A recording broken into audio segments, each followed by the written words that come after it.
और आज इस देश की कानून व्यवस्था में ठाकुरों से ज़्यादा अधिकार है आपके पास, और लोगों को बरगला के, अराजकता फैला के, सरकार को घुटनों पे ला के उस कानून को वापस करवाया गया। और अगर इसके बावजूद भी किसी वर्ग के साथ गलत हो रहा है तो उसकी जिम्मेदारी है इस देश की सरकारों की। हेलो नमस्कार, मेरा नाम है विकी और आप देख रहे हैं विकी टॉक्स। दोस्तों, पिछले वीडियो में हमने बात की कि किस तरह से आज़ादी के बाद से ही एक झूठा प्रोपेगेंडा राजपूत इतिहास के बारे में फैलाया गया और किस तरह से दिलीप मंडल जैसे लोग आज भी इस प्रोपेगेंडा को फैलाते हैं। और उस वीडियो में हमने ये भी बात की कि किस तरह से राजपूत राजाओं को हमेशा अत्याचारी और किसानों और पिछड़ों पर जुल्म करने वाला बताया गया, और इस प्रोपेगेंडा का इस्तेमाल करके किस तरह से सोसाइटी में हेट फैलाने का काम किया जाता है और स्पेशली राजपूत कम्युनिटी के लिए हेट फैलाने का काम किया जाता है। तो हाल ही में मनोज कुमार झा, जो कि आरजेडी के एक पॉलिटिशियन है, आरजेडी राष्ट्रीय जनता दल जो कि बिहार की एक पॉलिटिकल पार्टी है जो लालू प्रसाद यादव ने बनाई थी, वही लालू प्रसाद यादव जो कि चारा घोटाला में जेल भी काट चुके हैं। तो आप सोच सकते हैं कितनी ईमानदार इनकी पार्टी होगी और कितने ईमानदार इस पार्टी के नेता होंगे। जिस पार्टी के नेता ने चीफ मिनिस्टर रहते हुए 800-900 करोड़ का एक चारा घोटाला कर दिया, तो आप समझ सकते हैं कितनी ईमानदार इनकी पार्टी है। खैर, कौन कितना ईमानदार है कौन नहीं, उससे हमें कोई मतलब नहीं है, हम हमारे मुद्दे की बात करेंगे। तो राष्ट्रीय जनता दल का जो मेन वोटर बेस है वो है ओबीसी, दलित्स और मुस्लिम्स। इस पार्टी में राजपूत नेता भी हैं, लेकिन इन्हें पिछड़ों की राजनीति करने वाली पार्टी ही माना जाता है। तो आप समझ सकते हैं कि किस तरह की इनकी आइडियोलॉजी है और किस तरह का ये पार्टी प्रोपेगेंडा करती है। जैसे बीजेपी की आइडियोलॉजी है नेशनलिज्म की, हिंदुत्व की, तो उस तरह का प्रोपेगेंडा करती है। कांग्रेस का अपना अलग प्रोपेगेंडा है, बहुजन समाज पार्टी का अपना अलग प्रोपेगेंडा है कि कैसे दलितों पे हज़ारों साल तक सबने अत्याचार किया। तो सबका अलग अलग प्रोपेगेंडा है, लेकिन इन सबके प्रोपेगेंडा में हमेशा जो अत्याचारी और जुल्मी है वो ठाकुर ही होता है।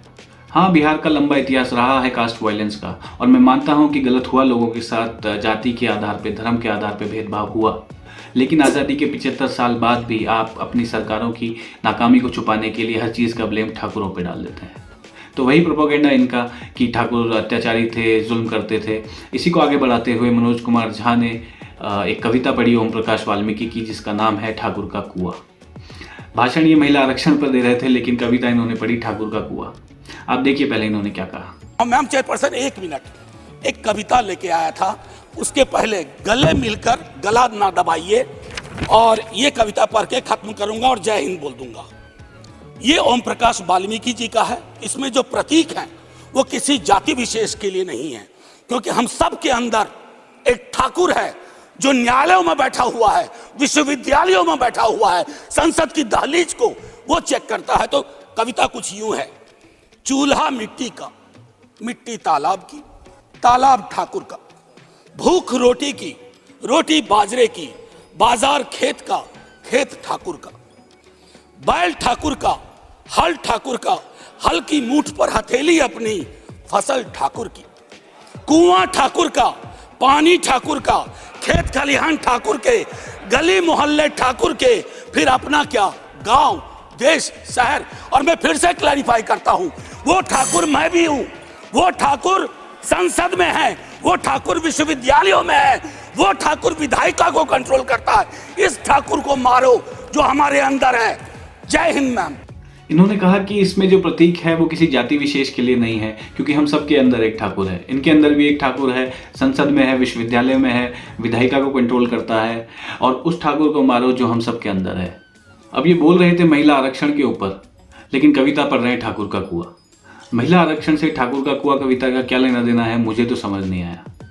अगर महिला उत्थान से रिलेटेड कोई कविता ये पढ़ते जो इस मुद्दे से जुड़ी होती तो समझ आता, लेकिन शायद इन्हें अपनी पार्टी का नैरेटिव सेट करना था, सोसाइटी में डिवीजन क्रिएट करना था, जो इन्होंने किया।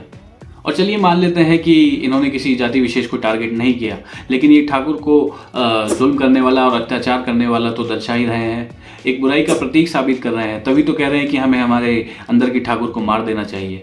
ठाकुर ना हुआ 12 माथे का रावण हो गया, जिसे हमें मार देना चाहिए।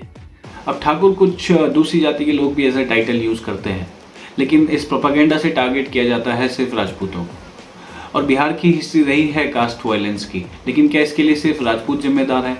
क्या वहाँ और किसी जाति के ज़मींदार नहीं थे? ब्राह्मण, कायस्थ, भूमिहार, मुस्लिम ज़मींदार भी थे। और ये जो कास्ट डिस्क्रिमिनेशन का प्रॉब्लम है, ये हमारी पूरी सोसाइटी का प्रॉब्लम है। इसके लिए आप एक या दो कम्युनिटी को ब्लेम नहीं कर सकते हैं। और मानते हैं कि गलत किया होगा कुछ जागीरदारों ने, कुछ ज़मींदारों ने किसी समय पे, लेकिन अब तो देश को आज़ाद हुए 75 साल हो गए। ओम प्रकाश वाल्मीकि ने कविता लिखी 1981 में और मनोज झा इसे पढ़ रहे हैं 2024 में। अब ना तो ठाकुर जमींदार है, ना जागीरदार है, ना ठाकुरों के हाथ में सत्ता है। इतने साल से तो आपकी पार्टी पावर में है बिहार में, और अब तो देश में डेमोक्रेसी है, लोकतंत्र है, लेकिन फिर भी ये दलितों को ये बताना चाहते हैं, दलितों को, पिछड़ों को ये बताना चाहते हैं कि उनके साथ जो भी गलत हुआ या गलत हो रहा है वो ठाकुरों की वजह से है। कविताओं, कहानियों से समाज में एक संदेश दिया जाता है, और ये इस कविता से फिर से वही संदेश देना चाहते हैं जो पॉलिटिकल पार्टियां पिछले 75 सालों से देती आई है, और इससे ये राजपूत कम्युनिटी के लिए सोसाइटी में हेट फैलाने का काम करते हैं। मुंशी प्रेमचंद भी इस तरह की कहानियां लिखा करते थे। उनकी भी एक कहानी है ठाकुर का कुआं, लेकिन वो उस समय की कहानी आज़ादी से पहले की, जब एडमिनिस्ट्रेशन में इस तरीके का भेदभाव हुआ करता था, पिछड़ों को अवसर नहीं दिए जाते थे। डिस्क्रिमिनेशन तब भी होता था, डिस्क्रिमिनेशन आज भी होता है। लेकिन क्या आज जो डिस्क्रिमिनेशन हो रहा है वो सिर्फ अपर कास्ट कर रही हैं ओबीसी, एससी, एसटी के साथ में? क्या इन कैटेगरीज में आपस में कोई डिस्क्रिमिनेशन नहीं है?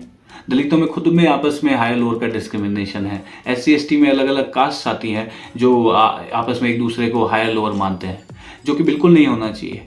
किसी के साथ भी जाति या धर्म के नाम पे भेदभाव नहीं होना चाहिए।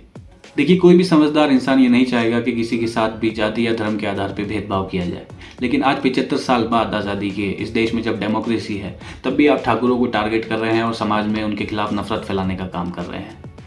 जबकि आज हमारे देश में SC ST एक्ट जैसे कानून हैं, जहां आप किसी को जाति सूचक शब्द भी कह दें तो आपकी ज़मानत नहीं होती है, जिसका कितना गलत इस्तेमाल भी किया जाता है और लोगों पर झूठे केस भी लगाए जाते हैं। अगर उसके बावजूद भी दलितों पर, पिछड़ों पर अत्याचार हो रहा है, उनके साथ गलत हो रहा है, तो इसकी जिम्मेदारी सरकारों की है, आपकी कानून व्यवस्था की है। इसके लिए आप ठाकुरों को ब्लेम करना बंद कर दीजिए। राजपूत शासकों को आज़ादी के बाद से ही पिछड़ों पर, किसानों पर अत्याचार करने वाला बताया गया, लेकिन मेजॉरिटी जो अच्छे काम किए राजपूत राजाओं ने अपने लोगों के लिए, जिनमें सब आ जाते थे, हर जाति के लोग प्रजा में होते थे, तो क्या राजा भेदभाव करते थे अपनी प्रजा में? किसी राजा ने तालाब, नहर बनवाई तो क्या किसी जाति के पानी लेने पे रोक हुआ करती थी? क्या किसी जाति के लोगों को खेती के लिए पानी नहीं दिया जाता था? नहीं, ऐसा नहीं होता था। लेकिन इन्होंने हमेशा यही बताया कि राजपूत शासक जुल्म किया करते थे। बीकानेर के गंगा सिंह जी, जिन्होंने गंगानगर बसाया, जो पंजाब से सतलुज का पानी गंगानगर में लेके आए, नहर बनवाई, तो क्या उस नहर का सारा पानी ठाकुर पी गए? उन्होंने उस क्षेत्र में किसानों को बसाया, वहाँ की ज़मीन को उपजाऊ बनाया, तो क्या उसका फ़ायदा सिर्फ ठाकुरों को हुआ? जयपुर के राजा राम सिंह जी, जिन्होंने रामगढ़ लेक बनवाई, जो कि एक समय पर जयपुर शहर की पानी सप्लाई का मेन सोर्स हुआ करता था, तो क्या उसका पानी सिर्फ ठाकुर पी गए? उदयपुर के राणा राज सिंह जी, जिन्होंने राजसमंद लेक बनवाई, अकाल पड़ा था, अकाल से लोगों को ताकि राहत मिल सके, तो उसका पानी क्या सिर्फ ठाकुर पी गए, या फिर उस पानी को सिर्फ ठाकुरों ने अपने खेतों में इस्तेमाल किया खेती के लिए? नहीं, ऐसा नहीं होता था। और सिर्फ राजस्थान में ही नहीं, जहाँ भी इन्होंने राज किया, उत्तर प्रदेश, मध्य प्रदेश, बिहार, झारखंड, पंजाब, हिमाचल, जम्मू कश्मीर, हर जगह इन्होंने विकास के काम करवाए। कितनी ही झीलें, तालाब, कितने ही नए शहर बसाए। आज भी सरकारें नए शहर नहीं बसा पाती है, उन्होंने उस समय ये शहर बसाए और बाहरी आक्रमणों से सामना करते हुए, अपने लोगों की रक्षा करते हुए विकास का काम करवाए। कितने ही किले, मंदिर, स्कूल, अस्पताल बनवाए। लेकिन इन लोगों ने हमेशा ये एजेंडा चलाया कि राजपूत शासक जुल्मी होते थे, उन्होंने अत्याचार किए और अपने लोगों के लिए कभी कुछ नहीं किया। और चलो मान लिया यार कि उन्होंने कुछ नहीं किया, उन्होंने हमेशा अत्याचार ही किया, लेकिन आज आज़ादी के 75 साल बाद आप कौन से ठाकुर के कुएं की बात कर रहे हैं जिससे किसी को पानी नहीं पीने दिया जा रहा है? किसका पानी छीन रहे हैं ठाकुर? किसका हाथ खा रहे हैं? आइए इस कविता का भी जवाब देते हैं इनको। चूल्हा मिट्टी का, मिट्टी तालाब की, तालाब ठाकुर का। तालाब ठाकुर का, मिट्टी तालाब की, चूल्हा मिट्टी का। आपको मिट्टी मिली ना चूल्हा बनाने के लिए, बाकी गांव का चूल्हा भी उसी तालाब की मिट्टी से बना, और ठाकुर का चूल्हा भी उसी तालाब की मिट्टी से बना। वो तालाब ठाकुर का नहीं, पूरे गांव का था। भूख रोटी की, रोटी बाजरे की, बाजरा खेत का, खेत ठाकुर का। खेत ठाकुर का, बाजरा खेत का, रोटी बाजरे की, भूख रोटी की। बाजरा मिला ना आपको, रोटी मिली ना आपको, भूख मिटी ना आपकी। उसी बाजरे की रोटी ठाकुर ने भी खाई, और ज़रूरत पड़ने पर पूरे गांव ने उस बाजरे की रोटी खाई। गांव बसाया ठाकुर ने, तो गांव की रोटी की भी जिम्मेदारी थी ना ठाकुर की। बैल ठाकुर का, हल ठाकुर का, हल्की मूठ पर हथेली अपनी, फसल ठाकुर की। फसल ठाकुर की, हथेली आपकी, बैल ठाकुर का, हल ठाकुर का। तो फसल ठाकुर अकेला तो खा नहीं गया, आपको आपकी मेहनत का हिस्सा मिला होगा ना उसमें से। या फिर आपसे सिर्फ बंधुआ मजदूरी कराई जाती थी और कुछ नहीं दिया जाता था?